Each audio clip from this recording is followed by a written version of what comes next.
Había una frase de la generación pasada, no sé si es generación pasada, sino como de unos años atrás, que decían: la ignorancia es atrevida. Y tiende a cumplirse. La persona cuando desea como ganar en un pleito, pero no tiene idea del tema que se debate, va a contradecirlo sin argumentos, va a contradecirlo cometiendo más errores todavía. Por eso decían: la ignorancia es atrevida, porque termina cometiendo más, o sea, toman actitudes atrevidas. El apóstol Juan le dijo a Diótrefes que era un parloteador, que hablaba de la Biblia pero no sabía nada de ella, y lo llamó parloteador. Tercera de Juan así llamó a Diótrefes. Leámoslo.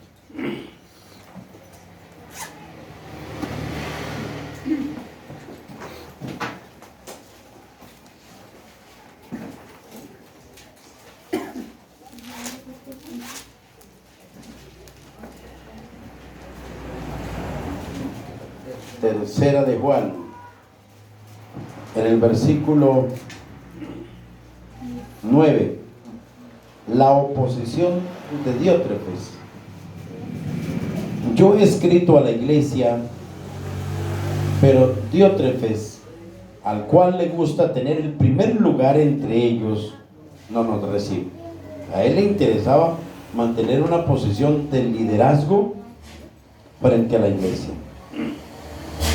Menospreciaba al apóstol Juan y a sus compañeros. Por esta causa, si yo fuere, recordaré las obras que hace parloteando con palabras malignas contra nosotros, y no contento con estas cosas, no recibe a los hermanos, y a los que quieren recibirlos se lo prohíbe y los expulsa de la iglesia. ¿Qué deseaba Diótrefes? El primer lugar entre ellos, mostrarse como líder, pero tenía un error inmenso: que no tenía conocimiento.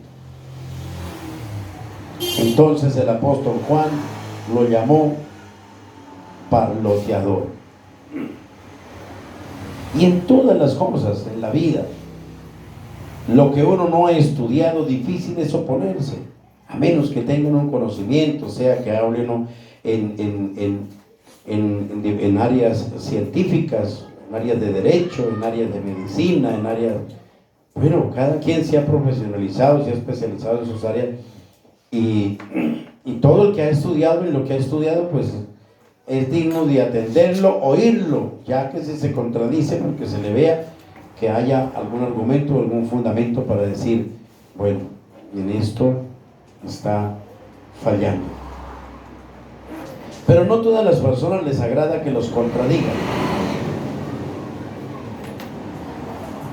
Es más común el ser humano que le agrada sentirse que él ya lo sabe todo. Y por eso el estudio de la Biblia se convierte para algunos difícil de realizarlo, porque van a encontrar en la Biblia cosas que no cuadran con sus pensamientos o con los fundamentos ya que tienen asentados, y entonces tiene que llegar a decir o a contradecir cosas de la Biblia, y por eso la Biblia termina siendo por parches, en parches sí, en parte sí y en parte no. Pero como hay algunas que son, o algunas personas que lo que ya tienen construido es tanto, que al leer la Biblia pues van a encontrar que la contradicción con la Biblia es muy grande. Entonces van a decir que la Biblia no sirve. Algunos la declaran obsoleta, que quiere decir para nada, otros a medias, y otros terminan viendo en la Biblia un mensaje completo.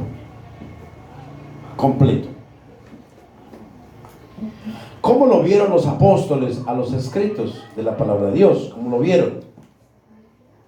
Recordamos algunos textos de la Biblia.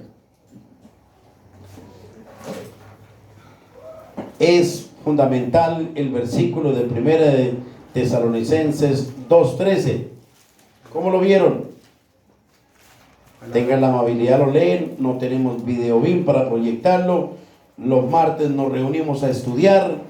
El que le guste el estudio de la Biblia está llamado a sostenerse en los tiempos de verano y de catástrofes y de soledad. El que menosprecia la Biblia, su tendencia es a caerse cuando esté solo. Primera de Timoteo, primera de Tesalonicenses 2:13. Dice, por lo cual sí, tranquilo hermano, lea. también nosotros en final damos gracias a Dios, porque cuando recibiste la palabra de Dios que oíste de nosotros, la recibiste no como palabra de hombres, sino según es en verdad la palabra de Dios, la cual actúan vosotros los creyentes. El pueblo de Tesalónica recibieron las cartas del apóstol Pablo como palabra de Dios, no la recibieron como palabra de hombre. Entonces, la iglesia primitiva recibía la Biblia y recibía sus enseñanzas como cosas acertadas de parte de Dios. Segunda de Timoteo 3:17, 16 y 17. Toda la escritura es inspirada por Dios. Esto lo dice también el apóstol Pablo. Toda la escritura, ¿cuánta? Toda. Para él no era por parches o a medias. Toda la escritura es inspirada por Dios y útil para enseñar, para redarguir, para corregir y para instruir en justicia. O sea, para todo. Por eso termina el verso 17 diciendo, a fin de que el hombre de Dios sea perfecto, enteramente preparado para toda buena obra. El propósito de la Biblia es convertir al hombre en un ser perfecto para toda buena obra. Pero para convertir al hombre en un ser perfecto para toda buena obra, se requiere poder creer que la escritura toda es inspirada por Dios, para que esos consejos que emanan y vienen de parte de nuestro Dios, la persona termine aceptándolos, y al aceptarlos, pues su vida va a cambiar, su teología va a cambiar y su filosofía va a cambiar. La forma de ver la vida, que la filosofía pues va a cambiar, porque ya no la va a mirar desde el punto de vista de una vida, de una Biblia ambigua, de una Biblia sin valores, sino que lo mira desde el punto de vista de donde lo ve nuestro Dios. Creemos en Dios. Cada vez que tenemos la oportunidad de hacer ensayos para sacar la espada y hacerla trillar contra otras que dicen que no hay veracidad de la existencia de Dios, se da uno gusto, porque es que corroborar la presencia de un ser fuera de este mundo en medio de los humanos es fácil. Lo que pasa es que no todos los días se reúne uno a estudiar ese principio básico de demostrar la intervención de ese ser extraterrestre, quien se atribuye a sí mismo el creador de todo el sistema y el creador de los humanos, y que no descuida lo que aquí pasa, que está pendiente y analizando. Permitirá que muchas cosas avancen en la vida de los que no lo valoran, pero los que lo valoran, Él está atento para cuidar de ellos, porque tiene un proyecto, y su proyecto está acabado y terminado desde la fundación del mundo. Cuando estudiamos entonces el Antiguo Testamento frente al Nuevo Testamento, existe entonces la posibilidad de la persona mirar al Antiguo Testamento como un libro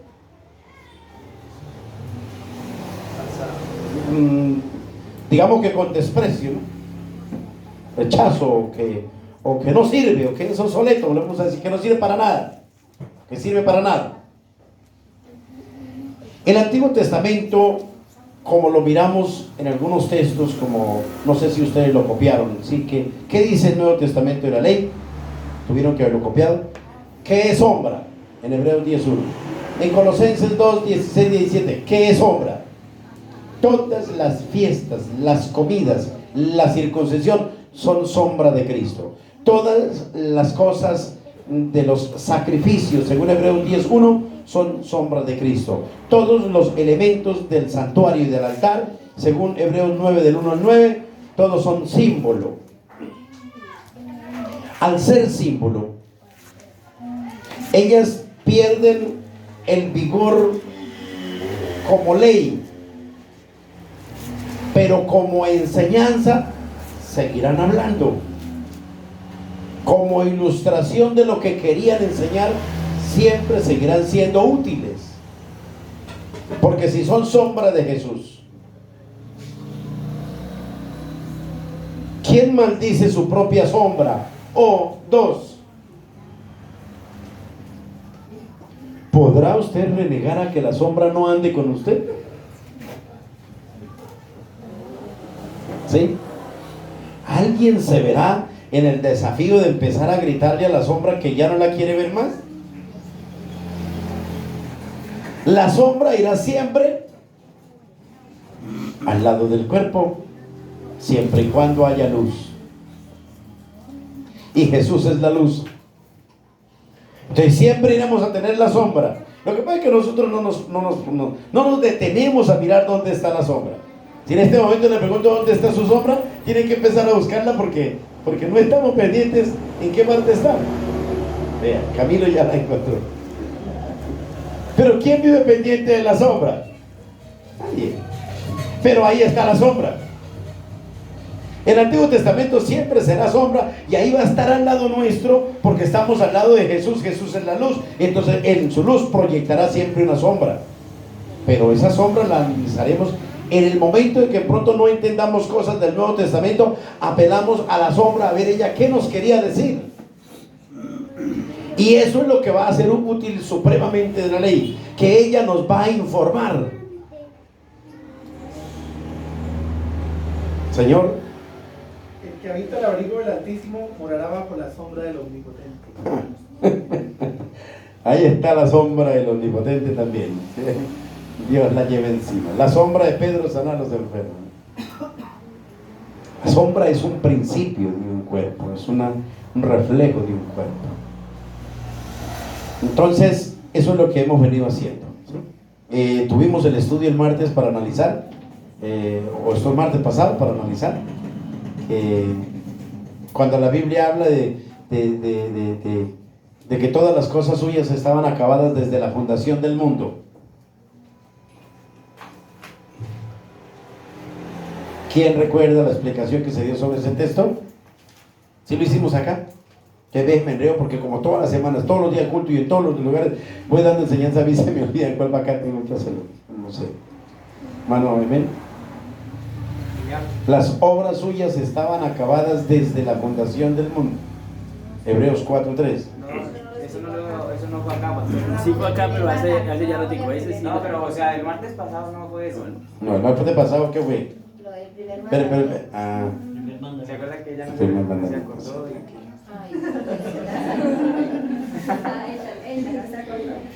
Pero lo que estoy hablando no se sale del tema. Lo que pasa es que la ley es un libro amplio con un montón de enseñanzas y todas simbólicas. Entonces, al menos entender los patrones de qué es sombra, de ahí en adelante ya parte uno. Hay cosas que el Nuevo Testamento en sí no nos las desmenuzó, como cuando la persona no tiene diente y se le da todo machacadito, no. El apóstol Pablo nos dijo, de esto hay mucho que decir, se puede decir en detalle, pero no hay tiempo. No quedaron escritas en detalle, pero sí nos dijo, son símbolos. Y si son símbolos, entonces nos toca a nosotros buscarle la simbología, la representación que tenía. Como en los 10 mandamientos, por haber ya adelantado el estudio, encontraremos en ellos que hay uno que es sombra, 2 que fue quitado, otros que fueron reformados y otros que permanecen igual. Pero nos sirve saber qué es sombra para luego poder empezar a aplicarle la palabra a cada uno de ellos. Y esa parte de la palabra sombra sí ya lo habíamos estudiado, ¿no? Tampoco sé, últimamente no. Sombra. no la imagen misma de las cosas, dice Hebreos 10:1. Pues sigamos con los 10 mandamientos y con el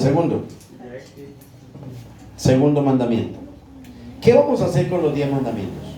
Vamos a buscar textos tanto del Antiguo como del Nuevo, para poder mostrar a la persona si permaneció, si tuvo reforma, fue quitado, qué pasó. Eso es lo que hacemos con los 10 mandamientos. Hermana Carmen,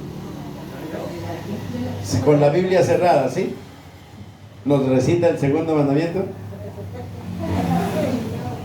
No, con la Biblia cerrada. ¿Quién tiene las gafas al hermano? Eso, no le quiten la Biblia, pero quiten la cara. No tendrás dioses ajenos delante de mí. Es el primero. Ese es el primero. ¿Quién tiene la Biblia en la mano? Bueno, ¿todos tienen la Biblia en mano? Lean entonces. No te harás imagen ni ninguna semejanza de lo que está arriba en el cielo, ni debajo en la tierra, ni en las aguas debajo de la tierra. No te inclinarás a ella, ni las honrarás, porque yo soy Jehová tu Dios, fuerte y celoso, que visita la maldad del Padre sobre los hijos, hasta la tercera y cuarta generación de los que me aborrecen, y hago misericordia a millares a los que me aman, y guardan mis mandamientos. Está el mandamiento, le agrega la disciplina por no obedecerlo, o la desviación, y está también la recompensa para los que le obedecen. Está el mandamiento y está el valor agregado de que nos dice o lo bien o lo mal que le va si lo obedece la persona. No te harás imagen ninguna semejanza de lo que está arriba en el cielo, ni en la tierra, ni en las aguas debajo de la tierra. No te inclines ante ellas, ni les rindas culto. Ese es el mandamiento. De ahí empieza la sentencia. No hacer estatuas para luego brindarles un acto de reverencia, de adoración. Las 3 formas más importantes de adorar se llama arrodillarse, cantar y orar. Entonces, no se le debe hacer ni oración, ni alabarle, ni arrodillarse. Son las 3 cosas elementales. Pero también nos está invitando a no darle importancia.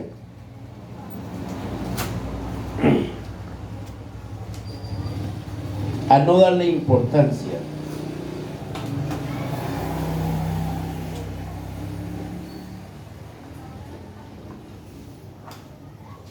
¿Sí? ¿Estamos de acuerdo?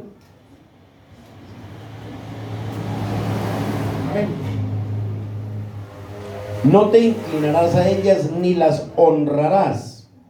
Honrarlas es darle un acto o un sentido de reverencia. Lo leemos en Deuteronomios capítulo 4. Tomamos unos poquitos. Este es la enseñanza más amplia de la Biblia. Con este mandamiento podemos durar 2 meses consecutivos dándole estudio. Lo que pasa es que uno abrevia para avanzar, porque la gente tiende a aburrirse en el tema, pero hay varios temas que se desprenden de este segundo mandamiento. Deuteronomios 4.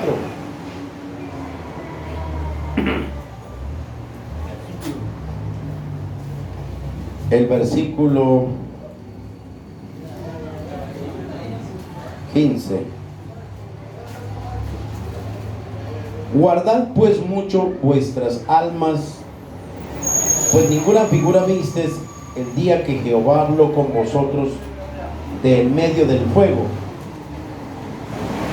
para que no os corrompáis y hagáis para vosotros escultura, imagen de figura alguna, efigie de varón o hembra.